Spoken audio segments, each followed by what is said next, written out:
এক জাতীয় সত্তা তেখেতৰ আদৰ্শ সৃষ্টি অবিহনে অসমীয়া জাতি অসমীয়া সমাজ আমাৰ কাৰণে অকল্পনীয় তেখেতক শ্ৰদ্ধাঞ্জলি জনাবলৈ আমাৰ এই এক ক্ষুদ্ৰ প্ৰয়াস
নিজৰ মাটিত খেতি কৰি যিখিনি পাওঁ সেই আটাইখিনি আপোনাকে দি থৈ যাওঁ কথা ভালকে কবি তাহাঁতে এইবিলাক মোক দয়া কৰি দি থৈ নাযাওঁ 10 মাহ তাহাঁতৰ মাটি মোৰ ওচৰত বন্ধকীত থৈছ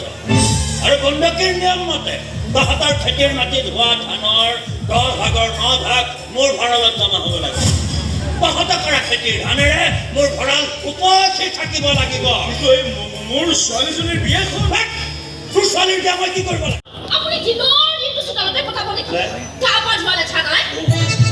আমি হ'লে চৰ আজি কে অৱস্থা দিলি অৱস্থাই দিছোঁ কাইলৈ আৰু তুমুন আমি পেলাই থৈ যাবিহি কিন্তু এই মৌজাদাৰ দেউতাই দেখোন কিবা বিয়াৰ কথা তোৰ ছোৱালীৰ বিয়া হৈ থাকিব সেইবুলি তই মোৰ স্বাৰ্থ পাতিবি নেকি মোৰ চোতালতে কি কথা কয় ওলা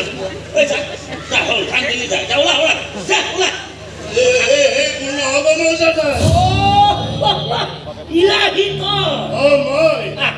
এই খেতি কৰা মানুহখিনিক আপুনি বহুত দিনৰ পৰা শোষণ কৰি আহিছে তেওঁলোকৰ নিজৰ মাটি আছে ঘাম পেলাই খেতি